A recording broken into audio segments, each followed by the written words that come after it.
कोई रहता पानी में, कोई रहता पहाड़ में, कहीं पर माघ में बारिश होती, कहीं पर आषाढ़ में, और सब लोग हैं नौटंकी के चक्कर में, लेकिन ये मुंडहवा है अपने जुगाड़ में।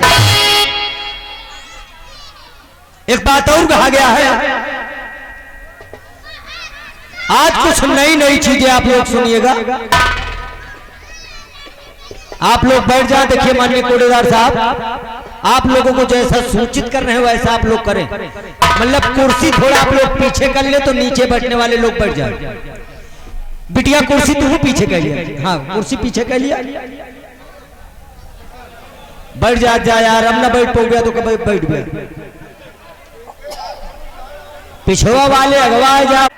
एक बात आ गई है, मार गई, कहते हैं किसी को कोई मार गया, किसी को कोई मार गया, तो मैं बता रहा हूं कि पड़ोसी को पड़ोसन की जुदाई मार गई, पड़ोसी को पड़ोसन की जुदाई मार गई, और लॉकडाउन में बहुत से लोगों को दवाई मार गई।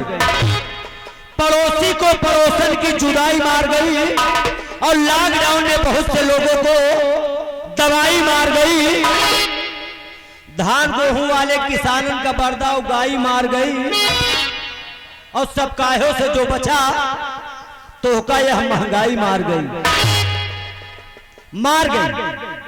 अब बता रहा हूं छूट गई, किसके चक्कर में कौन छूट रहा है, इस पर आप लोग ध्यान दें कि किसके चक्कर में कौन छूट रहा है। एमपी मिश्रा जी, डीजे के चक्कर में चौपाई छूट गई। अगर डीजे बाजे लागे तो रामचरितमानस को कोई ध्यान ना दे, वही डीजे के डांस में पड़ जा। डीजे के चक्कर में चौपाई छूट गई, और जब से चल गया डबल बेड तो चारपाई छूट गई। डीजे के चक्कर में चौपाई छूट गई, और जब से चल गया डबल बेड तो चारपाई छूट गई। और अपनी खुद की बीबी के चक्कर में अपनी माई छूट गई, और देश की सेवा के चक्कर में महामान्य मोदी जी की लुगाई छूट गई। फिलहाल अब ज्यादा टाइम लेते हुए एक छोटा सा गीत, और जो गीत आप लोगों को देने जा रहा हूं नया गीत, आज का मेरा प्रयास आप लोग देखें।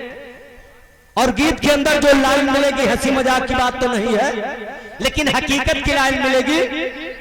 इसमें देखिए अभी छूट गया कौन छूट रहा है, और लाइन मैंने जो लिया आप लोग लाइन पर ध्यान दें। रामचंद्र कैलाश गए, श्री रामचंद्र कैलाश गए, और अवध नगरिया बाकी बा, और अवध नगरिया।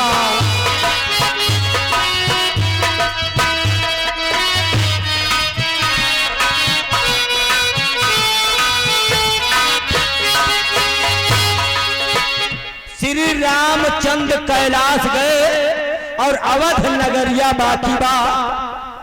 अब इसमें आप लोग देखें कि मैं कुछ शादी की बात बताने जा रहा हूं कि देश में किसकी शादी हो गई, किसकी बाकी है।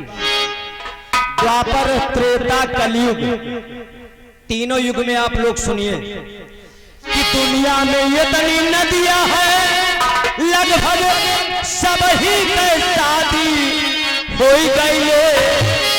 दुनिया में ये इतनी नदियां हैं, लगभग सब ही के शादी हो गई। गंगा की शादी हो गई, गंगा की शादी हो गई, जमुना के भवरिया बाकी बा, जमुना के भवरिया।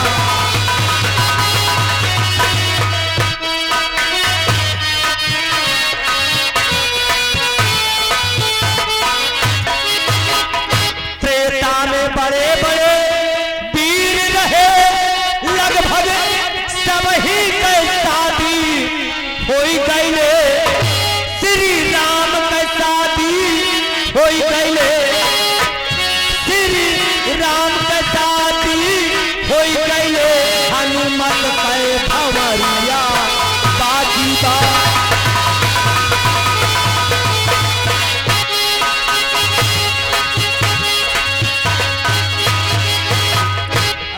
द्वापर की आ रही है कि द्वापर में बड़े बड़े योद्धा रहे, लगभग सब ही के शादी होई गईले, दुर्योधन के शादी होई गईले,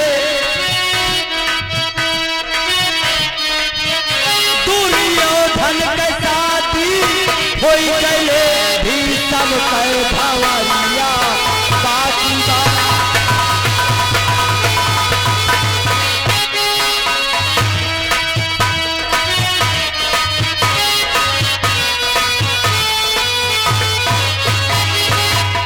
अब कलयुग में कौन कुंवारा बच रहा है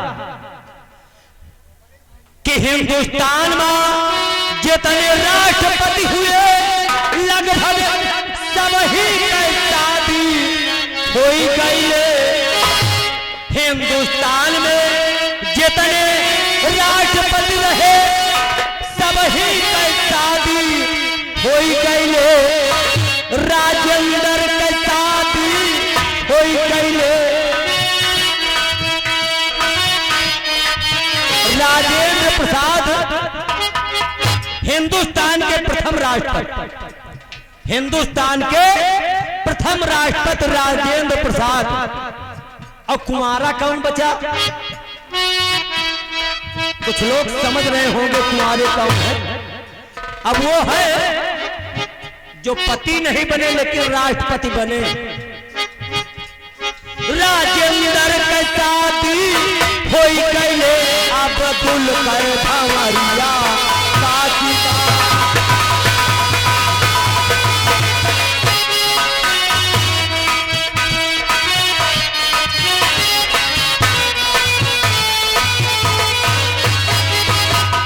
यूपी में जितने मुख्यमंत्री हुए लगभग सब ही की शादी होई गईले, मुलायम की शादी होई गईले, मुलायम की शादी होई गईले, मायावती के भंवरिया बाकी बा।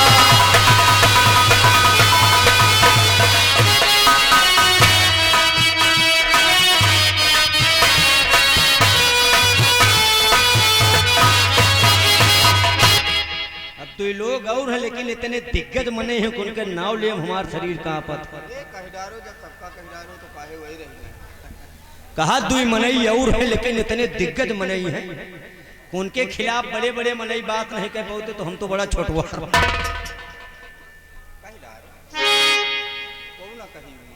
अब थोड़ा एक बात और है कि यूट्यूब चैनल चल रहा है और ये लोग दर्शाएंगे जरूर। अगर वो दुई मनैन का काट दिया तब तो हम बता ही नहीं, फिर ना बताओ भाई ये कटिए ना। अब किसी ने कहा, अब किसी ने कहा है मुकदमा चले तो पहले उनके ऊपर चले तो बाद में हमारे ऊपर,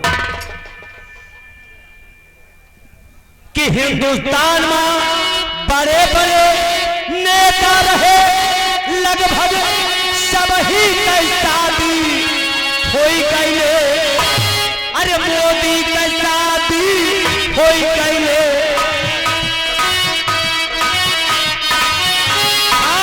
मोदी की शादी होई गईले, और योगी के भंवरिया बाकी बा।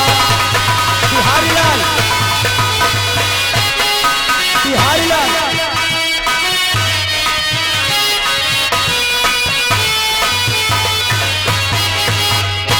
आप पहुंच गए, ठीक है वहीं के लिए। अब अभी तक बाहरी लोगों की बात बताया, अब अपनी कंपनी की बात बताने जा रहा हूं कि एक कंपनी में के शादी हो गई को कुंवारा और लगभग कुछ जने जानू गए हो कि के शादी में को बाकी है कि यह नौटंकी में बहुत कलाकार रहे, लगभग सब ही की शादी होई गई। बोला बड़े बड़े कलाकार रहे लगभग सब ही की शादी होई गई और मालिक